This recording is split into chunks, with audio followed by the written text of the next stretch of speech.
Welcome to USA Global TV and Radio, where our mission is to provide education, entertainment, hope, and inspiration. USA Global TV and Radio connects you with experts and audiences all around the world every single day to help you succeed in business and to live a richer life. Visit us at usaglobaltv.com to learn about career and life-changing training and mentoring programs like the Listening Mentor. Subscribe to our newsletter to stay informed about our special programs and offers.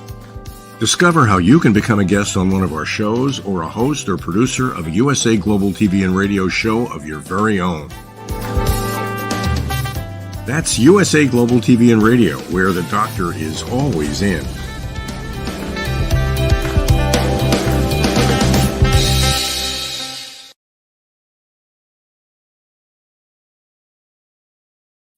Hello, everyone, and welcome. Good morning, good afternoon, good evening. It's a very special day here for me, and that's another story, but it is basically a rebirth and a cleansing. Here at USA Global TV and Radio, we provide world-class education, entertainment, hope, and inspiration. I'm Dr. Jacalyn Kerbeck, and our show today is the United Kingdom News and Culture. This is where you can come and find out all the latest and greatest information with the royal family, as well as what's going on in the United Kingdom. DIANN FLOYD, the star of our show, has the day off, so we miss her and we wish her all the best. I know she's probably out there watching. Let's welcome our expert correspondents from the United Kingdom who take time out of their very busy schedule to provide us with the news and with all of the latest and greatest that's going on in the United Kingdom. First joining us is the beautiful, the dynamic HELENA CHARD. Welcome. Dr. Jacalyn, thank you so much. Always such a lovely introduction and so lovely to see you. Thank you. So happy as well. Yeah, and I see you've got your poppy on. I know we're going to hear more about that. It's hard to believe it's a year later already. I was thinking, can you believe it? I know. So there we are, and there are new poppies as well that we'll talk about. I can't wait to hear more. It's fantastic. So thank you again for being here. We're looking forward to the news and culture that you're going to share. And also we've got the dapper Mr. Simon MacDonald, who has a new book release we're going to be hearing about as well. Welcome, Simon. Hello. Hello, everybody. It's nice to be back again. Wednesday afternoon. So they're so special. They really are. We've got slight time differences now because here in the UK, our clock's changed from British summertime or BST, British silly time, to GMT, gin and tonic time. Yes. You're giving away your secrets. And yours is a week behind us, Dr. Jacalyn, as well. So it'll be next week, then we're sort of back to normal. So just sort of trying to get the body clock adjusted to it. Well, I appreciate that you're both here and you're here on time. Many people are confused that they're not here on time. We're not able to do this show, but you two are professionals and experts. So thank you again. And thanks for always sharing your expertise. I know when I get the assets that you send over for the show, I think to myself, wow, this took a lot of time and effort to put this together. So thank you so much. Not at all. I'm always confused, by the way. A creative mind. A creative mind. Or destructive. I'm not quite sure which it is at the moment. Well, congratulations again on your upcoming book launch on November the 11th, A Rhyme and Time. So that is, we'll be hearing more about that and actually looking at the book trailer as well. So let's dive into the news for today. Let's go over to Helena. What's going on? Thank you, Dr. Jacalyn. So I'm going to do a little roundup of the news. I'm going to have majority royal, but interspread with a few other bits and pieces. So I think I'm going to start with, as you say, can you believe it's a year ago? So it basically support for the British Legion. So it's the poppy appeal. And we all started wearing poppies as from, I think, the 22nd. And I've been wearing my poppy. I have it here, but they're different ones now. We have new green poppies, which is really, really very good. And apparently they're made, a lot of them are made from offcuts of the paper coffee cups. So they're very easy to attach to your clothes, which is great. And there's a few people saying, oh, but we want more luxurious ones. But you know, how brilliant, really, these green ones, they look good. And it's the symbolism, you know, it's the symbolism of remembrance and hope for a peaceful future. And we just all, you know, are rooting for that at the moment. It's quite a hard time. But so you can wear the poppy all year round. I think some people think you can only wear it just at a certain time, but really it's more poignant for Armistice Day, which is actually the 11th of November, or Remembrance Sunday, whichever is the later. This year, Memorial Sunday is actually on the 12th, so the 12th of November. And obviously it's marking First World War. That's the armistice. And so, yeah, that's the poppies. But I know that we have, actually, should we just play it? We do have a video that we could just play, which I think it's always good for people to remember. It's so important. All right, let's take a look at the Royal British Legion poppy.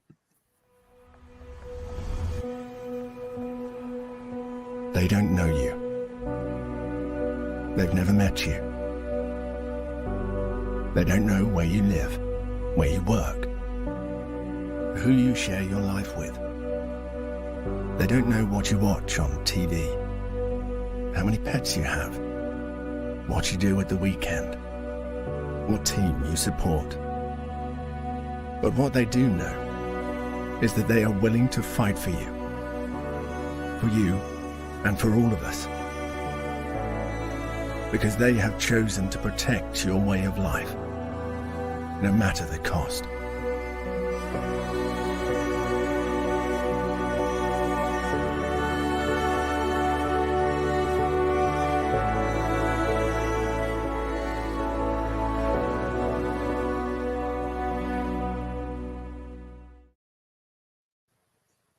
Wow. Yeah.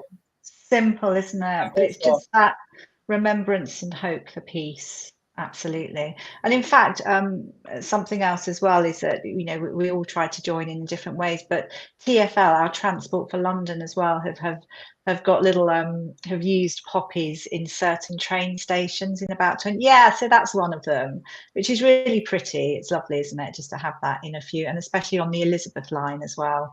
There's quite a few, so that's always it's always good to see. So wear your poppy proudly and wear it all year long. Why not? Moving on, this is not to do with Royal necessarily, but we are in Addiction Awareness Week, and there's been lots and lots of talk. In fact, I was going to put on a video, but I think I'll just chat through things. And it was Matthew Perry, obviously losing him recently, and I think everyone is so upset and still upset about it. And it made me think that it's something to talk about always. There's still a huge stigma.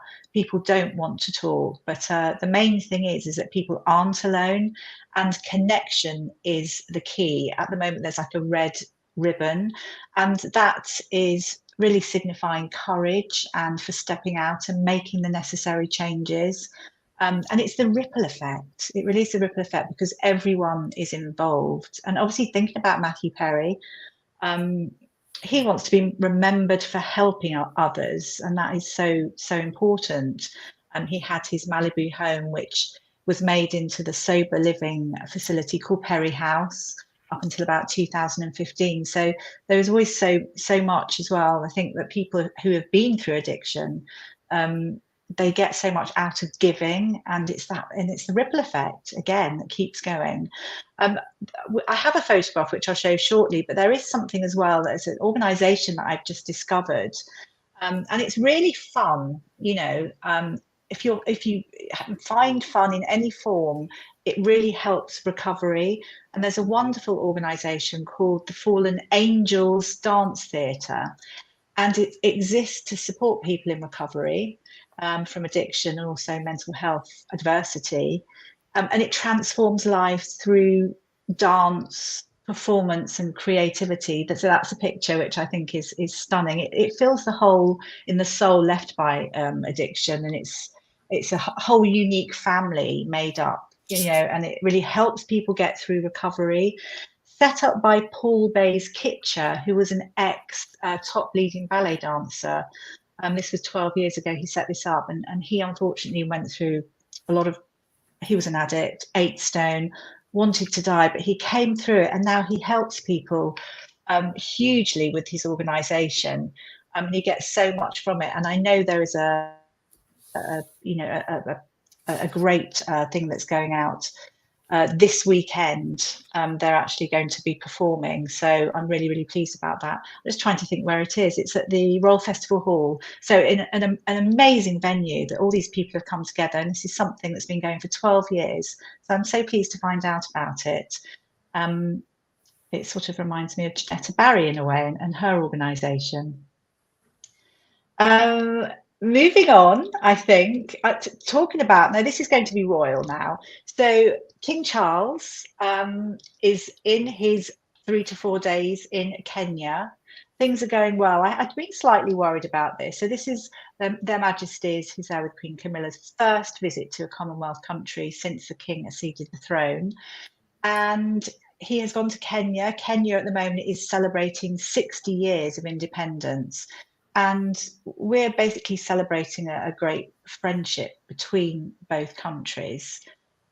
It's reflecting the past, the Mau Mau uprising in the 50s, not so great, but also looking to the future, which is so important. And actually the average age of people there is 19 years. It's incredibly young, really, really young. And the first average day lifespan? I'm sorry, the average lifespan? No, not the average. The average age group of people, the population is age 19. That's the average age of people in the population, which is incredibly young, I think. But so there's been lots going on. There's the official ceremony. That was all like pomp and ceremony, which was wonderful. The State House of Nairobi, and met by President Dr. William Ruto and wife. There's been lots of tree planting, which I always love to see. There's a fig tree as well that was planted on the 12th of December 1963, and that is a real point of importance for the Kenyan people. It's when the Union flag was lowered and the flag of Kenya was put up.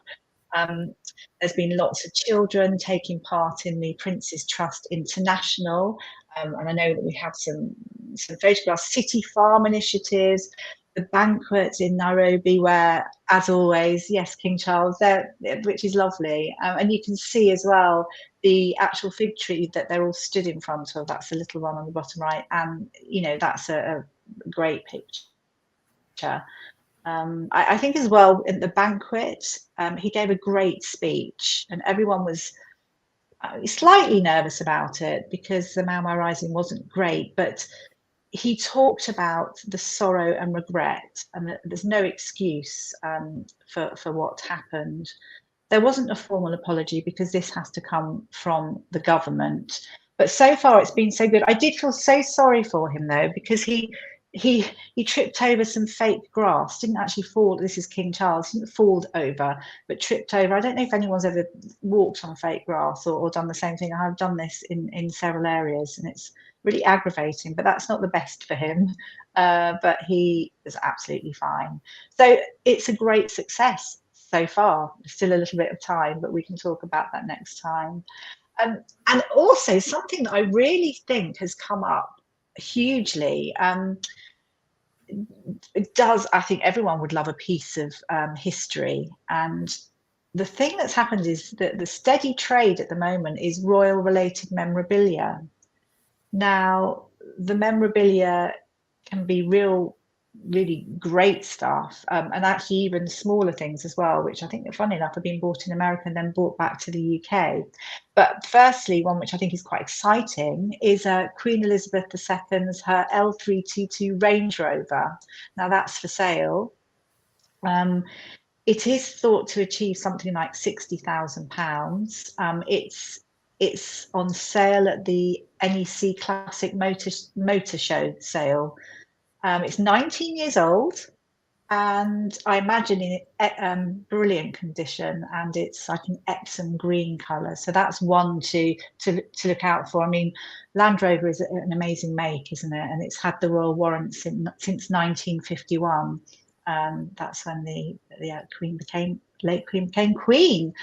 And recently, I know I saw yesterday, the coronation chairs that were made have been selling, going to charity. I think 4 chairs have sold. There they are. 4 chairs have sold. They went for 32,768 Christie's. Now, they were at Westminster Abbey. Royal hunters are really looking out for them because there's something like 100 of them laid to be sold. And, you know, the money is going for charity. Other chairs are going to be sold in New York and Paris. And these were specially commissioned chairs with the blue velvet upholstery and obviously the monograms of the King and Queen, as we just saw. So that's good. And always important to say who made them. So Rugby-based furniture maker N.E.J. Stevenson. And just a funny one for me is something small that's just sold in America, Queen Elizabeth's childhood drawing that was sent by her mother to J.M. Barrie, the Peter Pan author. And it was funny because it went with a little letter from the Queen Mum saying, sorry, this is such a poor drawing, which I think is funny. And there's lots of things going. We do have a picture, and if you've got that. And yeah, there we are. So that's the Queen Mum's drawing. That's Queen Elizabeth's drawing of Great Ormond Street. And that has actually sold already for 3,500 and is being sent back to the UK at the moment. But there's a lot more. There's so many things on the market. So for people that really want to buy things like that, they normally do go up considerably. And I'd say I'm very interested to know how much the Range Rover goes for. And finally, it has been announced that Trooping of the Colour, that we always really enjoy, which is the King's official birthday parade, is going to be on Saturday, the 8th of June. And whenever I think about it, it always makes me smile because it is such good fun and it's pomp and ceremony, the musicians, everyone's happy. It's such a visual wonderful experience and really good to take photographs at. So that's why I do love it. But it's the household cavalry each year. I do frequent Norfolk, which is a lovely place to visit in the UK. And I think about the horses of the household cavalry. And I think some time ago, in fact, a few years ago now, we showed a wonderful clip of the horses because they go to Holcombe Beach in Norfolk. So this is them all dressed. So they're the horses, and that's the household cavalry, because obviously dressed up, they're always, you know, very heavy armor and everything. But when they go off to their holidays in Norfolk, they go to a place called Holcombe Beach, very famous beach. It's a very wide beach. A lot of filming goes on there. I know that Shakespeare in Love was filmed on Holcombe Beach. And they basically swap their ceremonial duties on the streets in London for rural Norfolk. And it's lovely. They just relax. There's something like just over 100 horses with their owners, and it's equestrian training, and it's like a trust thing as well. And so the Mounted Regiment is actually the Lifeguards and the Blues and Royals. But it's a wonderful thing to experience, and a lot of people will go there as from July to see the experience, because they literally gallop freely, and it's lovely to see them being horses and scratching themselves and just, you know, rolling around. And I know that we have a lovely little clip that we'll play a little bit of, just to give an idea. It's a little bit of a dark, overcast day, which is a shame, because actually it's such a beautiful beach. And it goes on and on and on for miles. But it's a little bit overcast, but you get an idea of how happy the horses are. They can't believe their luck. I think we should play it.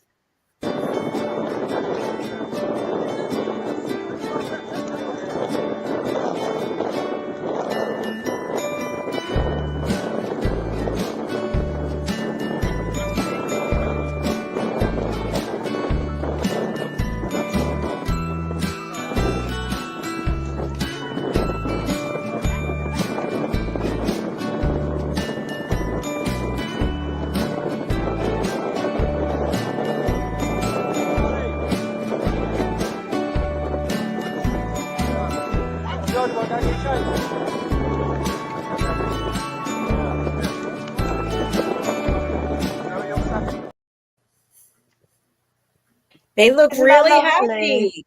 Yes, I love Oh, it. oh, I think it's just so lovely. You know, and the lovely thing about it is a lot of the times when they retire, they're very good to the horses, and they always want them to still have quite a lot of life after, obviously, the military service. And a lot of the times, they're the cavalry owners, they sort of adopt them, so they have a lovely end of life, which I always like to hear. Good old horses, they're so wonderful, such lovely animals. You know, that was always one of my favorite clips, the one that we had. I don't know if it was last year or the year before with the horse. I know.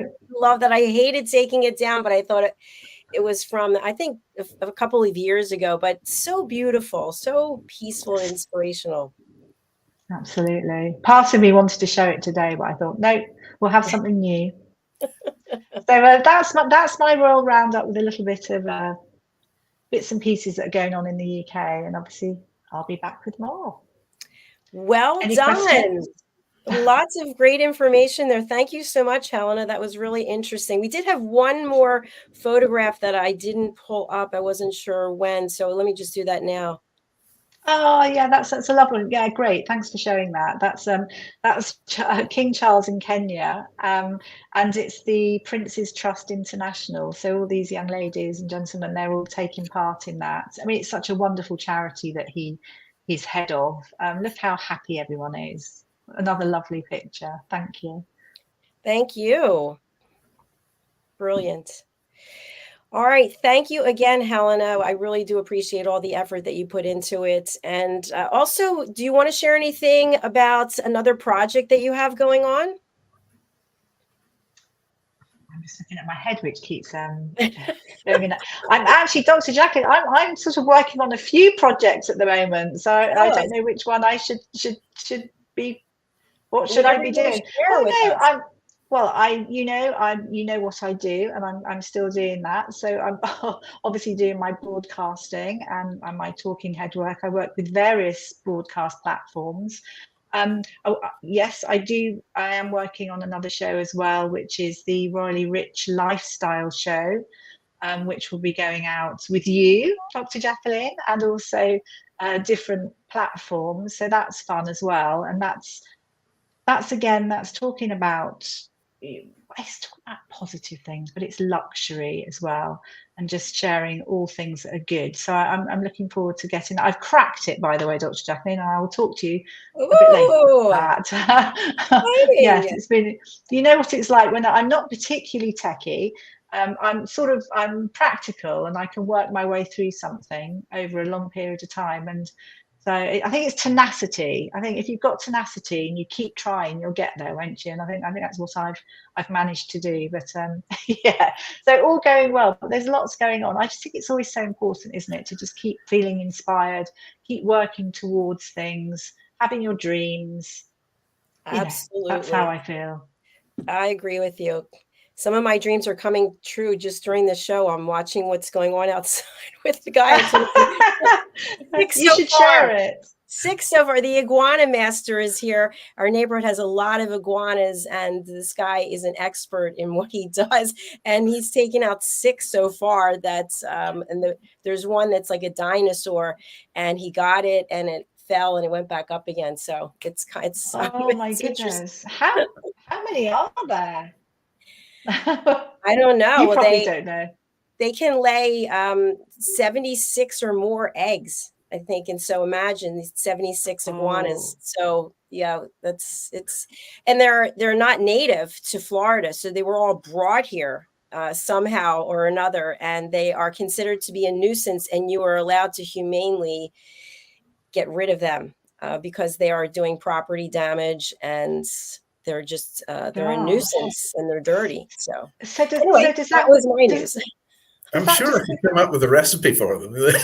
Oh no! You got the big one. There it is. Well, I mean, alligator meat's lovely, and I used to smoke alligators in the smokehouse in Scotland, and a lot of it as well. We did about 7.5 tons of it in a year, so it was that kind of meat's pretty good. Fantastic. Thank you. I don't want any recipe for that, but thank you for the offer. I appreciate it. So. Anytime. Simon, we're going to go over to you. And of course, we do have your book trailer. I want to make sure that we get to that. Would you like to go to that now, or would you like to do your other piece first? Yes, by all means, whichever. But I'm easy. Okay. I think it's important. Actually, I'm quite complicated, but well, there we are. So if I recall, this project was actually encouraged by DIANN FLOYD BOEHM. Can you tell us a little bit about that?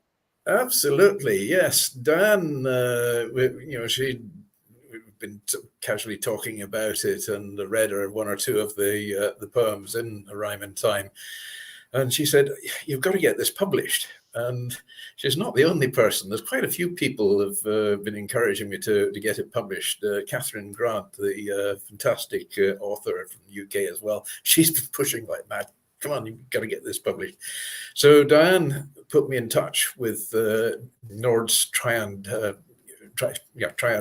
Publications in America. And I had a meeting with them and read through 2 or 3 of the poems, and they said, yeah, we've got to have this, we've got to do this. So that's it, the rest is history. Suddenly, wham, out it's come. We've had a lot of work to do in the in the meantime. I've had more illustrations to do for it as well, and this, that, and the next, and fine adjustments. And it's a huge learning curve for me, because this is something totally new. It's sort of like a fish out of water here. But anyway, that's it. So release date is I'm not sure it's the 10th or the 11th of November. So it's only a few days away, and the pre-order is available on Amazon now and on sale. So if you like it make a phenomenal Christmas present for somebody with little kids, and it actually appeals to the big kids as well. So there we are. I'm absolutely delighted with the whole idea of it. And I now suddenly feel I've got floods of these things coming out of my mind. So there's got to be a follow-on to it as well sometime. Watch this space, as they say. It's so interesting. I'm glad that you said that. And I'd love for HELENA to start getting something published, unless you haven't, I don't know about it, but you kind of get this bug, and it's like you start with one and then there's another and another. And, I believe we're not doing it to get the New York Times or wherever it would be there. That would be really lovely. But it's just nice to have somebody buy your book and write a review and know that somebody actually took the time to provide feedback. And to me, that's the encouragement that I look forward. Absolutely. I find it's actually sort of great escapism for me as well from my normal daily work with fisheries and aquaculture and processing consultancy. So this is something totally different. My other passion in life, of course, is sailing, but in this kind of weather we've got just now, and it's a screeching gale here and pouring with rain, not a nice day to go sailing at all. And we're in for a big storm again tonight and tomorrow in the UK. And I think, Helena, you're going to get a bit of a hammering tomorrow, so batten down the hatches tonight. But this is fantastic escapism. It transports me back almost to my childhood as well. So great. I'm just a big kid at heart, really. So let's take a look at your book trailer. And let me go ahead and share my screen. Let me pop over to YouTube and start it. Here we go.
Yay!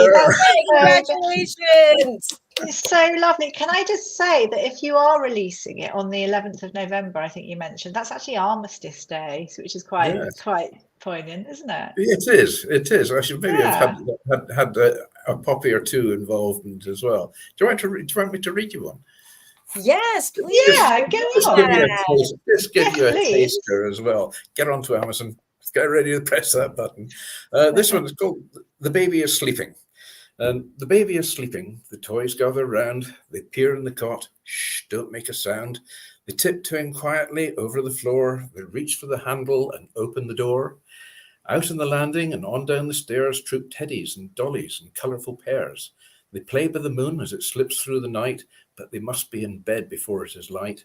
Then the owl hoots its warning. They climb back upstairs. Tired dollies and toys and worn teddy bears. Oh, yay.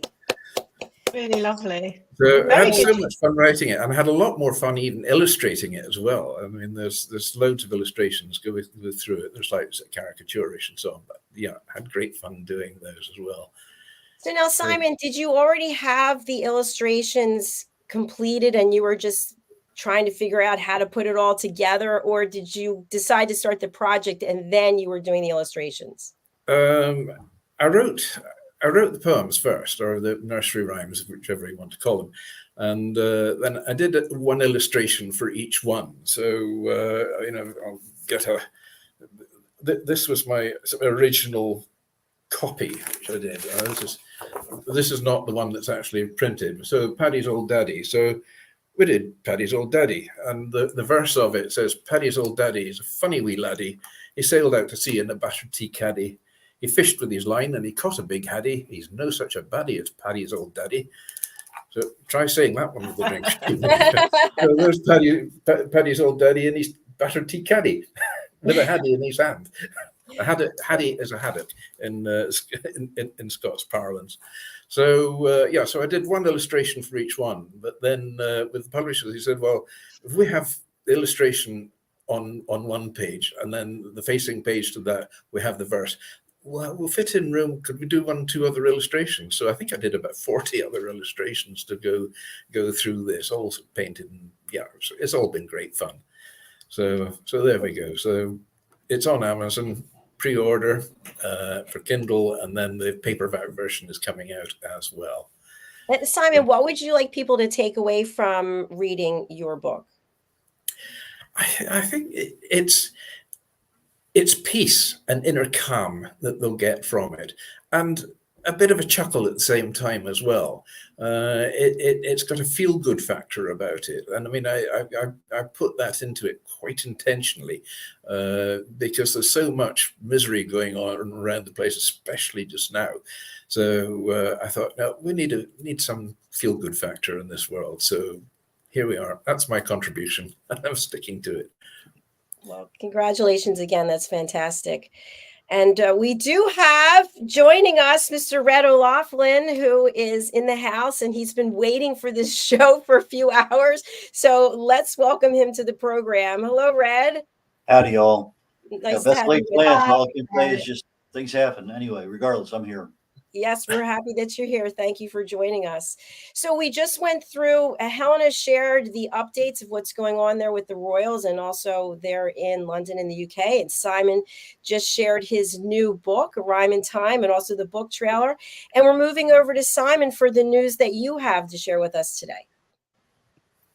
Right. Well, I've the last few weeks I've been doing various different historical pieces, and there was one I did the last time there about John Brown Shipyard in Glasgow, which is probably one of the world's most famous shipyards, and it's the shipyard that's launched at least 3 queens: the Queen Elizabeth, Queen Mary, and laterally the QE2 as well, and many other famous ships.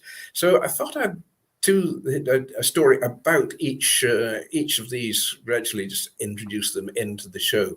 And this week I'm looking at the Royal Yacht Britannia, which was built by John Brown Company, a shipyard in Clydebank in Scotland.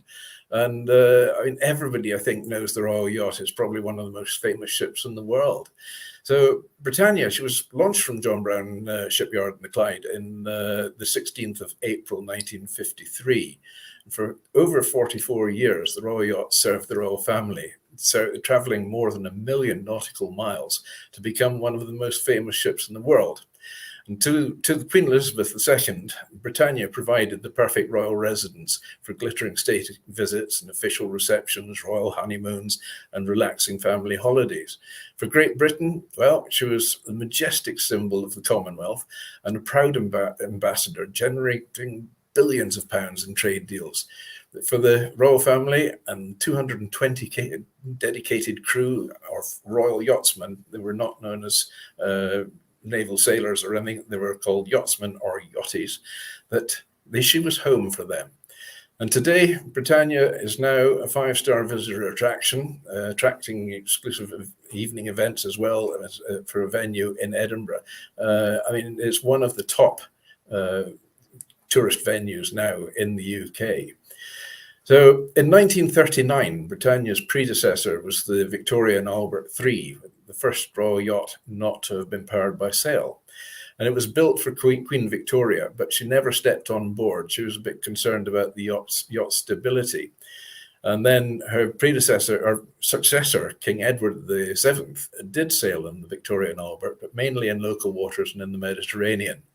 So having served 4 sovereigns over 38 years and not left Northern Europe since 1911, the Victoria and Albert was decommissioned in 1939, and she was eventually broken up for scrap back on the Clyde at Fastlane in 1954. Then it was decided that a new royal yacht should be commissioned that could travel the globe and double as a hospital ship in time of war. And it was also hoped that a convalescence cruise would help the King George VI in his ailing health. John Brown Shipyard in Clydebank received the order from the Admiralty for the new ship on the 4th of February 1952, and sadly King George passed away just 2 days later. So not only did the Queen now have to prepare for her new role, but she also had the responsibility of commissioning the new royal yacht. The keel of the new, as yet unnamed royal yacht was laid down in June 1952, and one of the last fully riveted ships to be built with a remarkably smooth painted hull. She was finally ready to be launched on the 16th of April 1953. Now, the ship's name was closely guarded secret, only being revealed when the Queen smashed a bottle of Empire wine. Champagne was considered a bit too extravagant in post-war Britain, and announced to the expectant crowds, "I name this ship Britannia. I wish success to her and all who sail in her." So after the launch, Britannia's building work continued as her funnel and mast were installed before beginning sea trials on the 3rd of November 1953 off the west coast of Scotland. On successful completion, she was commissioned into the Royal Navy on the 11th of January in 1954, and on the 22nd of April, Britannia sailed into her first overseas port as she entered Grand Harbour in Malta. So during 44 years in royal service, Britannia sailed the equivalent of once round the world for each year, calling at over 600 ports in 135 countries, including the United States and Australia, Canada, and New Zealand. Britannia was the ideal royal honeymoon venue. The royal yacht was very private and could sail to secluded locations. I wonder how private when you've got 220 servicemen on board. There we go. So 4 royal honeymoons were enjoyed on board, Princess Margaret and Anthony Armstrong Jones being the first in 1960. Now, as well as hosting state functions, Britannia was an ambassador for British business and promoting trade and industry around the globe. These British overseas trade missions were known as Sea Days, and an invitation to come on board proved irresistible to the world's leading business and political figures. And the Overseas Trade Board estimate that £3 billion was made for the Exchequer as a result of commercial days or sea days on Britannia between 1991 and 1995 alone. Then in 1986, the evacuation of Aden, South Yemen, and at 2000 hours or 8 p.m. on the 17th of January 1986, the yacht dropped anchor at Kerbeck, can never pronounce that one, beach. Civil war had broken out in southern Yemen, and the ships were urgently required to evacuate British nationals and others trapped by fighting. As a non-combatant Royal Navy ship, Britannia would be able to enter the territorial waters without further inflaming the conflict.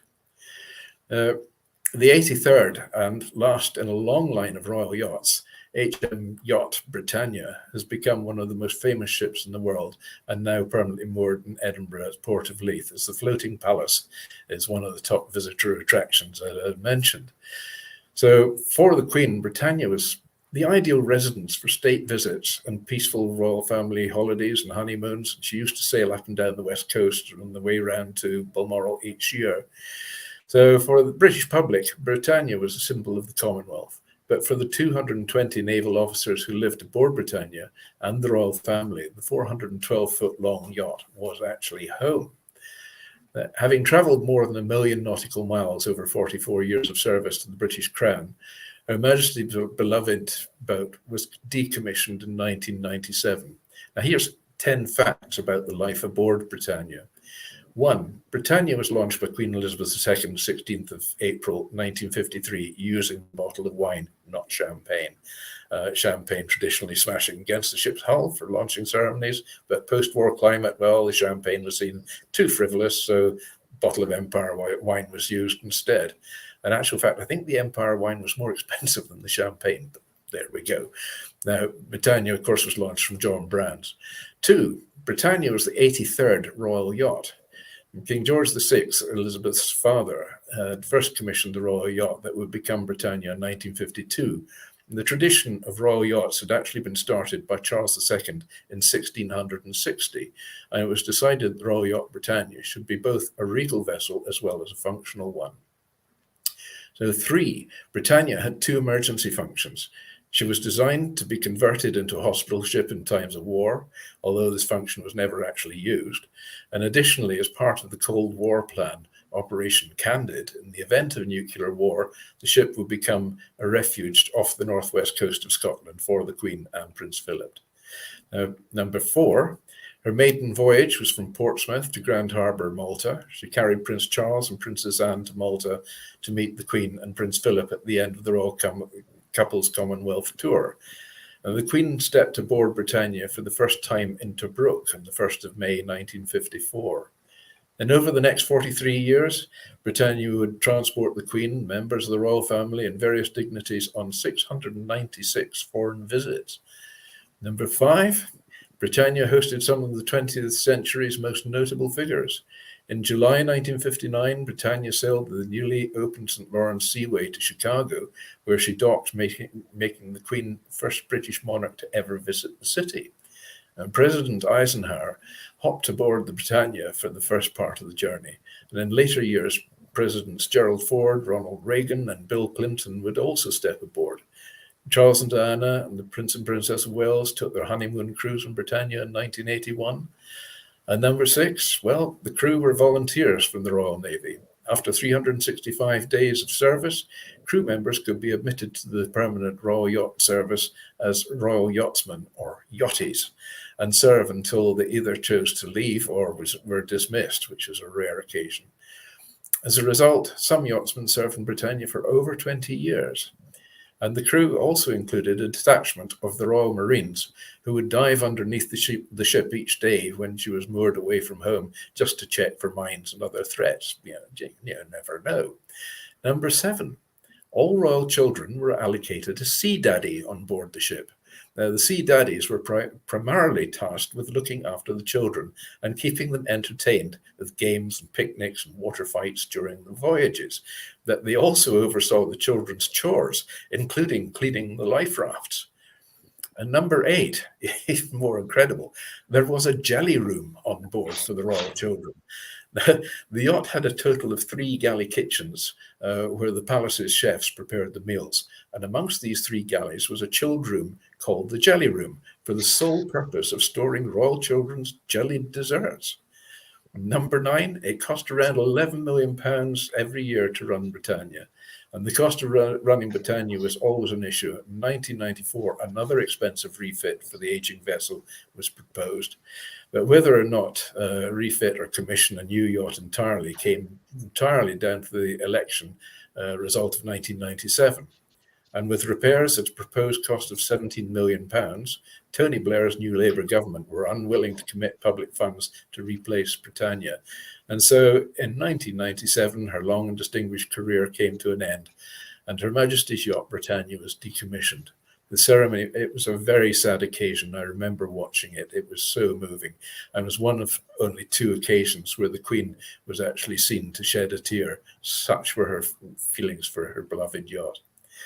And the words of Her Majesty Queen Elizabeth, looking back over 44 years, we can all reflect with pride and gratitude upon this great ship which has served the country, the Royal Navy, my friends, with such distinction. And number 10, finally, is all the clocks on board today still remain stopped at 3 in the afternoon. Because in December 1997, Britannia was officially decommissioned, and the clocks have been kept at 3, the exact moment the Queen went ashore for the last time following the ship's decommissioning ceremony. So there we are. Now you know a thing or two about our royal yacht. And I have been aboard her on a number of occasions. And I mean, she's very elegant, but she's very simple. The lounge, I mean, it's so comfortable, that lounge, incredibly comfortable room there. And there's a lovely piano just to the off the left of that photograph, which was Princess Diana used to play that piano quite frequently when they were aboard as well. The fireplace there should have been a coal fire, but naval regulations didn't allow you really to have coal fires, and the insurance was not happy about it. There was a bit of a hoo-ha in the palace about it, so they did replace it with an electric fire instead. But yeah, no, it was such a comfortable room that I could feel at home. The dining room, big formal dining room, which also doubled up as a private cinema on board as well. And there were a lot of state functions were held on board there. And of course, the setting there for dinner. This is the Queen's private study on board, where she would deal with her daily dispatch boxes. And you can see her, she's got her own telephone exchange there on the left-hand side of the desk. But every day the Queen would receive dispatch boxes from on shore. So she would have to deal with the paperwork there. And that is the Queen's bedroom. Single bed, yes. There was an adjoining door into the next cabin, which had Prince Philip's bed in it as well. But that was where Her Majesty the Queen slept when she was on board. And it was such comfortable, unassuming, really. It was nothing really outrageously regally fancy about it at all or palatial. It was comfortable, and it was the one place where Her Majesty and the rest of the royal family really felt at home, and they could kick off their shoes and sit back and enjoy it, and the kids could go downstairs and raid the royal jelly store. Simon, thank you. That was really fantastic. Very interesting. There are some other photographs. I wasn't sure when to pull them up. So if you can just walk us through what we're looking at. Well, this is the launching of Britannia, launching ceremony in 1953. And I mean, it must have been such a moving occasion that, and it was one of probably, apart from the QE2, really one of the last really prestigious ships that the Clyde ever produced. Now this photograph here is quite daunting, as you can see through the back there, the lounge where you saw the beautiful photograph earlier. And this was picking up the people from the beach in Yemen.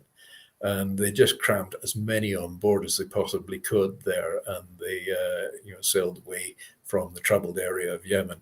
And all these poor guys had to just sleep wherever they could on board. And it was a pretty horrendous time that for her. And it's the nearest she ever came to being used as a hospital ship or seeing any action during the war. And there we are. That's I took that photograph standing on the bridge deck of Britannia. Her last but one commander who was held the rank of Commodore on the ship at that time, although he was a rear admiral, was a great friend of mine, Robert Woodard. And I'll never forget the day that when he got the commission. And I had my smokehouse and shop up in the West Highlands, and I knew them so well. And they used to come up on holiday frequently. And all of a sudden, he came running into my office and said, Simon, I've got a new job. I've got a new job.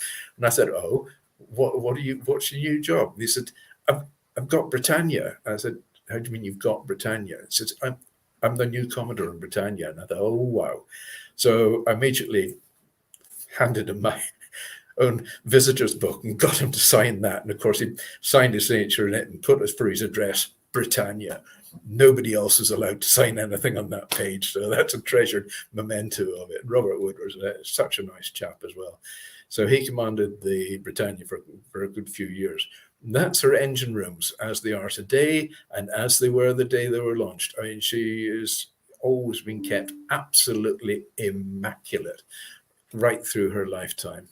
And still is, and maintained by yachties who now long retired from service from the Royal Navy, and they come along, look after her on a voluntary basis. And these chaps, I mean, they're just so full of amazing tales and stories of the time they had on board. It looks very pristine there as well. Oh, it's amazing. I mean, you could literally eat your dinner off the deck in there. I mean, be it alligator or iguana or poached eggs, whatever. It was so clean, absolutely immaculate. Well, bravo. Well done, Simon. I really enjoyed that. Thank you so much. And thank you, Helena, for what you shared today as well. Red, as you're just joining us and we're getting ready to close out for today, any comments or questions that you want to give to Helena or Simon? No, I was told to sit here and look prim and proper. Beyond that, I'm not sure I had a job. I know that when I was flying in the military on a lot of what they call surface surveillance routes, particularly out of Vietnam, but all over the world that I flew, we were always what they call rigging boats. And the rig involved a lot of different things. But to see a boat with a funnel in the middle of it was extremely rare, even back in the 70s. They didn't have very many of them. Most of the ones from World War II were overhauled or put in storage or whatever. I've run across a few of them, but I could literally count them probably on my two hands because there just wasn't that many. So when I saw that picture, whoa, it kind of caught me as, that's special because it's not something you typically see going into the 90s. And 3 masts as well. 2 masts. Modern ships have one, which is usually just a sort of poor excuse and a bit of lump metal with radar scanners and so on it. But the Britannia, she's got 3 dedicated masts there. Yeah, the masts and the king posts and the cranes and all the rest. All that stuff we had to record as we flew by, 200 miles an hour. But it was part of my life that it was what we did because it was a Cold War. Yes. A bit of a misnomer, Cold War. Things had really heated up considerably then. I started during the Vietnam War, and then of course that peace came, and then you still had the peace up in Korea. Not that was ever solved, but the Cold War until the Berlin Wall came down was very tense at times. Lots of major issues around the world. You had Cuba, you had Suez, you had just all sorts of things that were ongoing that just popped up. So we can add not only United Kingdom news and culture, we can have history. I love that. A new element to the show. Thank you, Red. That was very well done, Simon. I truly enjoyed your presentation. Thank you. I'll be asking you questions on it later. Okay. There's going to be a quiz. Well, it's time to close out this show as our next show is just about to start. So as always, Red, this is going to be new to you, but we go around and then just give a final message to our audience, something of inspiration and hope. Let's start with Helena. I mean, first, I just want to say thank you, Simon. It's brought back lots of memories to the Royal Yacht. I had quite a few meetings on there, and it was where the royal family were their most happiest. So I've got some wonderful photography that I will share on a later date. But I just think, following on from something I spoke about, the Royal British Legion, just something small. Everyone run out and buy your poppy, a little bit of support, remembrance and hope for a peaceful future. And we just all really, really, really, we're raring to go. We want that. Thank you, Helena. Excellent. Simon, over to you. Right. Well, just very quickly then, on this day in 1755, the Lisbon earthquake killed more than 50,000 people in Portugal. 1894, vaccine for diphtheria was announced by Dr. Émile Roux of Paris. In 1952, Ivy Mike was the first thermonuclear weapon to utilize the H-bomb design of Edward Teller and Stanislaw Ulam, and was detonated on the Marshall Islands in the Pacific Ocean. But born on this day in 1962, Sharon Davis, a British swimmer in Olympics over 400 meter medley in 1980 and broadcaster with BBC. Died on this day, sadly, in 1985, absolute legend to me, Phil Silvers, or Sergeant Bilko fame, and he died in his sleep, age 73. But for my saying for the day, well, those who enjoy the present will have a wonderful past in the future. Thank you. Ah, lovely. Thank you. All right, Red, not too much pressure because you haven't done this before on this show. But for those who don't know, Red is the host of Food and Our Emotions, The Wise Ones. He has his own Talking Heads show every week on Thursday. And then I know there's something else. I can't think of what it is. Corner bookstore. Thank you, the Corner Bookstore. And he's also helped me get all of my books to be #1 new releases on Amazon, or Amazon #1 bestsellers. That's 9 books so far in 2 years. And we have 2 coming out in the next, well, one on the 11th. Simon and I are going to be duking it out, and the other one on the 15th. So thank you so much, Red. What would you like to share with the audience as words of inspiration? I'm going to follow up a little bit on what Helena said. She mentioned the word happiness. We talked about that last week on Food and Our Emotions. And a lot of times happiness can be directly attributable to your expectations. If your expectations are very high and they're never met, you're generally not going to be a happy camper. However, if you apply some realism to your expectations and maybe just lower them a little bit, where you're, I guess, probably the probability of success is a little higher, that when your expectations are met, you're generally pretty happy. So I would say in the big scheme of things, look at your goals. Are they realistic? Maybe they need to be just lowered a tweak, not very, very much, but just a little bit. And when they start happening, your happiness level should go up. Well said. Thank you very much, Red. And thanks for joining us today. Thanks for the invitation. Yeah, it's wonderful. And I love introducing people. And that's my message that I have for everyone who's watching. People will email me and they'll say, oh, I just love this show, or I love that show. And I write back, please reach out to the people who are on the show. Let them know. Go and connect with them, because Red and Helena and Simon, they're giving their time to share this information, this education, and share just their positivity. So please go over to LinkedIn. They're all on LinkedIn. You see their names. We've been putting up their contact information. It's there in the notes. And just say, hi, I saw this show and I really appreciate you. So there are my words for today. And thanks again for being here. Our next show is coming up. It's Global Social Entrepreneurs, and that is with Ann Scotland and her guests.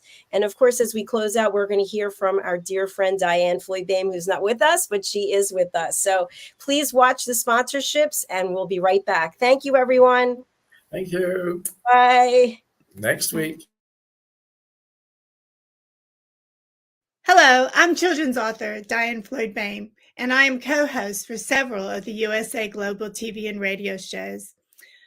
I joined because of the purpose of the USA Global TV and Radio. They provide content for the viewers and listeners, an opportunity for people around the world to have their own show or even be a guest on an existing show. We truly believe in helping others get their positive message out to the world.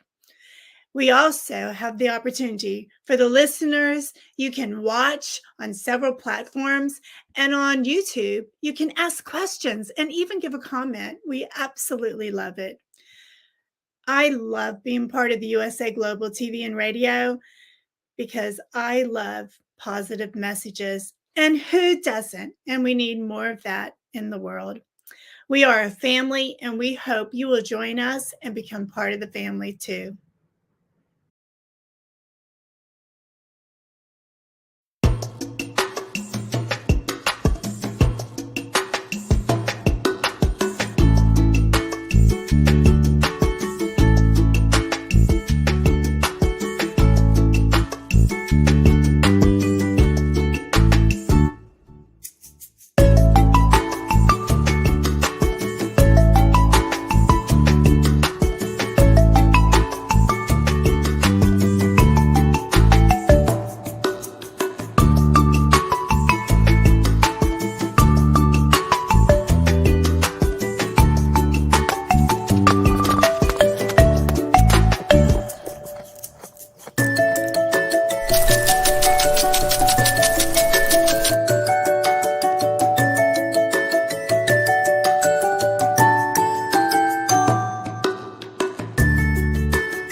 USA Global TV and Radio, in partnership with Dr. Jacalyn LLC, present Amazon #1 best-selling author, Dr. Jacalyn Kerbeck. Dr. Jacalyn Kerbeck is a certified life, career, and executive coach who teaches people how to listen at an elevated level through her courses and her books. Dr. Kerbeck teaches her clients how to open their hearts and express themselves through their creative genius. In her children's book series, The Amazing Adventures of Lady Ella, the listening mentor, Dr. Kerbeck teaches children and their families how to listen at an elevated level. Dr. Kerbeck has worked with clients across the world to guide them in how to express themselves and communicate at a highly effective level. Join our team of elevated listeners so you can listen without judgment, without providing a solution, without interruption, and without stealing the stage. To order your books today, go to drjacalyn.com or Amazon.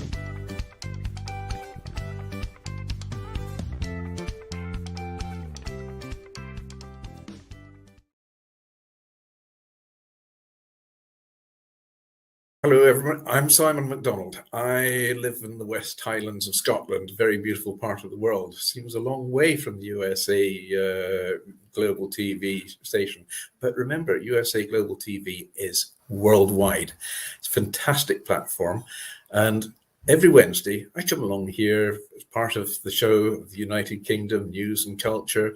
And it's just like a family reunion each time. It's one of these amazing stations that has such a beautiful, friendly, and intelligent atmosphere as well. And we reach out to an audience in the most unimaginable places. And I came here, I don't know, must be over a year ago now. I was introduced by Dr. Philip Chan, and I met Ian Plum-Turner and Helena CHARD, who are co-presenters on the show. And then DIANN FLOYD came along as well. And I mean, you know, the five of us, Dr. Jacalyn, of course, who is our host and our mentor, has just made this show work so well. Tremendous people, lovely time we have, and we impart a lot of information, a lot of knowledge. Nothing's rehearsed. It's all done off the cuff, and it all just gels. And we get great feedback from people coming back and saying how they're enjoying the show. It's lovely to hear, and it's lovely to get that interaction from outside as well. And we're all listeners, and some of us are elevated listeners as well. So we enjoy every second of it, and we hope you do too.